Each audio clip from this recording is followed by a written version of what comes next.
And this basically is their statement.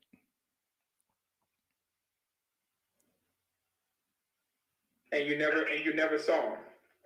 No, I never saw him because when I was ready to meet him, I knew I wasn't going to go nowhere to meet him. But some just said, "Daryl, don't go."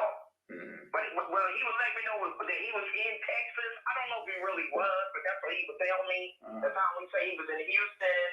I'm trying to think. Well, he was different places in Texas, speaking, for the weekend and stuff. And so the one time he wanted me to try to come up to Houston for the weekend. He said, "You can't come Friday, because he's going to be there Friday, Saturday, Sunday." But I did consider going to Houston. Just something, don't go. Don't do it.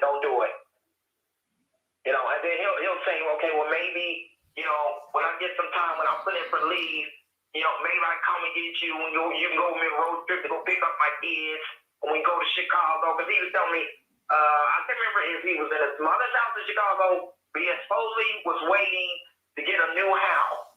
So he had got custody of his kids, and they was going to be moving to a new house, him and the kids and his mother. And he was going to come get me or send for me to come to Chicago. And I was going to go. I ain't going to lie. But every time those people say, "Carol, don't do it." If something comes, I'm like, "No." And that's when he started to get more and more mad at me because I was always not going to do what he wanted me to do. I was like, "No." Just like I just sent him money to him when he supposed to was overseas. I was like, "No." I said, "Sorry." I said, "Set it up. That's the military. I'll stay so deep that food and all that." But I survived that. I said, "Well, just eat what you can. I don't know what to tell you." And that's when he started to back away from me for communication. Because he was getting mad at me. Because I just said, I said, "I don't care what you need. I am not sending you any more money." And then time will go by. He'll reach out. "How you doing? Just checking on you. I miss you. I love you, all that mess. Yeah, whatever." I said, "I'm fine." Did he ever call you his wife? Yeah. More than one occasion. And I just say, "Don't say that. We're not married. I'm not your wife." "Well, Carol, you're my wife to me. We're going to be married. I'm not your wife. We're not married. I'm not your wife." No. And this is early. Stuff like that freak me out anyway. Because I'm like, "Dude, why are you calling me your wife? I don't even know you like that. I don't know you like that." Mm-hmm. Yeah, but see, there was times I knew by his reaction that, when I didn't go along like I used to with things, he would just tell me, right. You tell a woman something and she's like, "Oh, he just sounds so good on the phone. The plans for the future once he gets settled. Get this big church. He's going to be preaching in his own church." Yeah, okay, that's all I ever heard. That was his main conversation. "I'm going to get you, just wait and see. God's got great plans for him. I know my day is coming, my time is coming. We're going to get this big old church." I'm like, thinking, that's not what you talking about. There's something wrong with you. But the more I talked to Clarissa and stuff, I was like, "You know what? This man is doing this to a lot of people. He's got to be." I said, "Because you're telling me this. You don't know me, but we got the same experience with him, except I've never met him in person, nor have we been intimate. But you actually physically seen him in person. Not to talk about, you have met this man.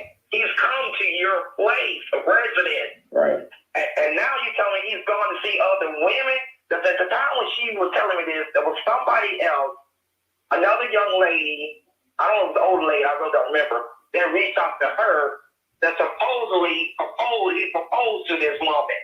She was saying she had a ring from him. Like, I can't say she said it. He met a person and gave her the ring, but supposedly this is what the girl told Clarissa. She was claiming that her and Marcus were literally physically engaged. This was going to be her husband. She was claiming him. So that's when I knew. I said, he's got to be stopped, because he's out of control. And then when I saw that he was telling me about that, because I asked him about the thing with the military. Because I was starting to get down. I was like, what is he doing in the military? But they're like, "Carol, they trying to say that I shouldn't have baptized him because he was Muslim or something he was saying. I don't really remember. It just wasn't making sense to me. It wasn't. Because I was like, well, Mark, I was like, what did you do? Did you cause the man death? Because I'm not understanding.